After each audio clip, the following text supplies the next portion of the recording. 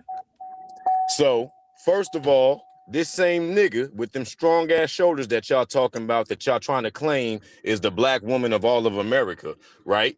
This same nigga, I'm gonna say nigga, because I believe White Boy was on to something, and I don't think that calling somebody who you think to be a man is a racist thing.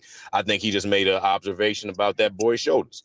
However, I watched this Michelle Obama not only campaign champion, not for black women, but for LGBT niggas